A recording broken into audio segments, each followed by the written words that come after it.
ফান্দাটা ভাইরা আমার এমন মজবুত, এক লেরবেল করে বেড়ায় সারাদিন রোজা রাখছে, আর তোমার বুকের পাটাটা এত মজবুত, তুমি কিন্তু রোজা পালন করো নাই। ঠিক না ঠিক? তুমি কিন্তু রোজা পালন করে নাই। সেদিন আল্লাহ রাব্বুল আলামিন বলবেন জাহান্নামের মধ্যে দিয়া, বান্দা বলবে আল্লাহ পেটের ক্ষুধা সহ্য করতে পারি না, মাবুদরে পানির পিপাসা সহ্য করতে পারি না, আমাকে খাবার দাও, পানি দাও। তখন আল্লাহ পাক অর্ডার করবেন, ফাযুকু ফালান নাযীদাকুম ইল্লা আযাবা ইল্লা হামীমা ওয়া গাসসাকা জাযাআও ওয়া ইফাকা। আওয়াজ দিয়ে বলেন সুবহানাল্লাহ। আল্লাহ কারণ হবে আল্লাহ আর পেটের ক্ষুধা সহ্য করতে পারি না, এই যে রাক্ষসের দুনিয়ার মধ্যে রোজা থাকে নাই, এখন জাহান্নামের মধ্যে ফুটতে ফুটতে পানিরও পিপাসা লাগিছে, খাবারেরও অভাব হয়েছে, এখন আর খাবার ছাড়া কিছুই বুঝে না।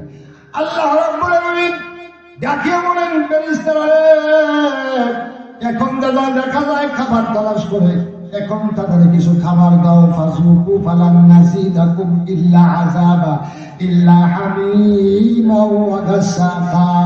এই যে গরম ফুস বরফ আছে জাহান্নামীরা পুরিয়া, যে সমস্ত রক ফুস বরফটা খাল বিলের মতো গরম ছুটিয়া যাইতেছে, এখান থেকে বালতি পুরাইয়া নিয়ে দাও খাওয়ার জন্য।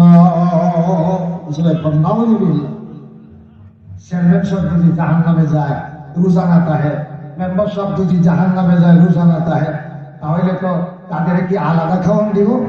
যেটা বলেন আলাদা খাওয়ান হবে।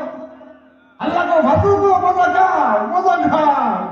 দুনিয়াতে তো মজা খাইছিলা হোটেলের পর্দাটা নাইয়া, আর এখন মজা খাইতে না কেন? গরম ফুস বরফ তো বান্তিক করে আনবো, খাও ফাঁসুকু মজা খাও।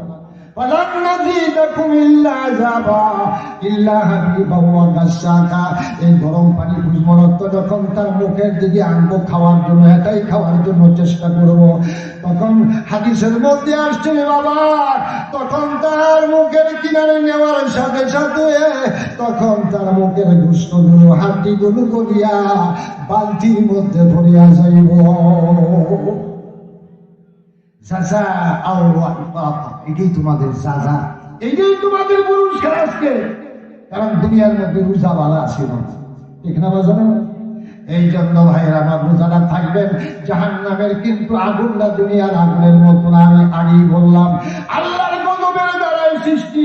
একটা জাহান্নামীকে যখন জাহান্নামের দিকে নেওয়া হবে, বহুদূর থেকে আগুনের পুলিঙ্গ গুলো জিব্রা ফের করিয়া আসতে থাকবে জাহান্নামীকে ধরার জন্য।